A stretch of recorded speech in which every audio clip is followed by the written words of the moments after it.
I'm Karen Morley, your city sleuth, and I am at the Sask Science Centre, one of my favorite spots. Today we have monsters. I'm here with Ryan. Hi, Ryan. Hi, Karen. Ryan is head of marketing communications. What can you tell me about this exhibit you got? Well, this exhibit is called How to Make a Monster, the Art and Technology of Animatronics. And it's created by John Cox Creature Workshop out of Australia. John Cox is world-renowned for creating animatronic monsters and effects in movies and television all over the world, actually. Wow, really cool. So you have lots of interactive things for kids of all ages, right? This is the Science Center, so there's got to be a whole bunch of different things to get your hands on, to play with, and to try out and see what happens. And we're going to learn something on the way, too, Absolutely. right? I think we're even going to learn how to draw, aren't we? We might. All right, let's go take a look. Okay.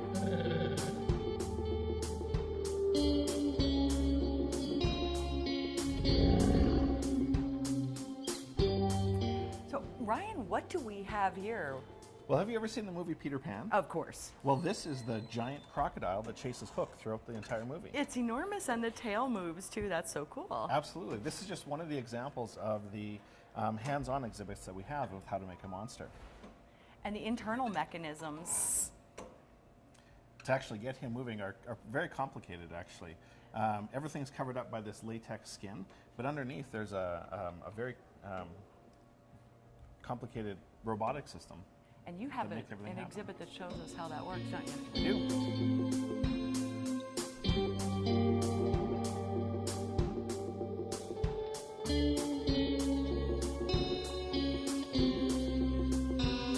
So effects like that crocodile tail always start with a script and what the director would like to see. From there they move on to a series of sketches, and then it's split off into two different segments where somebody creates the animatronic skeleton that goes inside of the tail, and another team is responsible for creating the exterior look and feel of the animal. Wow, and that's really cool how the simultaneous motions make it look lifelike, right? That's right. The puppeteering behind some of these things is just absolutely incredible. It's an art unto itself. There are so many art forms here, the engineering, the art. What else do you have that's not creatures? Well, not everything is monsters. A lot of special effects involve animatronics. For example, here's our friend Gadget from the movie Inspector Gadget 2. And every kid loves Gadget, right? Absolutely. And there's a big red button which screams, press me, right? I think you should press it. Okay, so Inspector Gadget. And what is this showing us?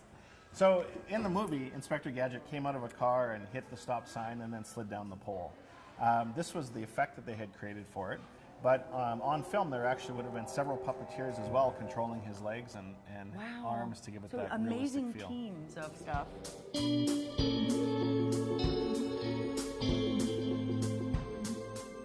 So this is what it looks like when the skeleton and the exterior artwork come together.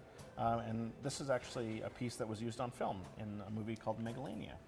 Okay, and kids can control this. It's all interactive by pushing these buttons here. Absolutely. For the Wow. purposes of our display, we've hooked it up to this control panel so that you don't need to actually grab onto the puppet controls and move it. You can just push buttons and have it react. Okay, so this is puppeteering, but you also were talking about animatronics? Right. So a lot of movie effects are still made with puppeteering, but sometimes they get a little bit more advanced and they actually move into robotics. Wow.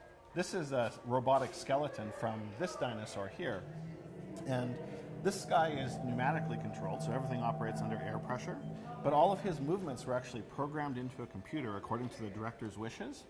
And when the filming started, they simply pressed play and had him go through all of the motions that he was supposed to go through. It's fabulous, and kids can come in here, like me, big kids, and make it work, right? Absolutely. There's always buttons to touch, levers to grab onto, and ways to get creatures to move. Well, and I noticed we haven't really talked about, but I want people to know that there's videos that explain everything. There Absolutely. are posters on the wall that explain step by step how all this is created. It's amazing. Yeah, amazing. and there's also science explorers on the floor to answer any questions that you might have. Of course there are. Yeah. They won't get the great Ryan, though. So, Ryan, thanks a lot for taking us through the exhibit today. I really appreciate your time. Thanks so much for coming out.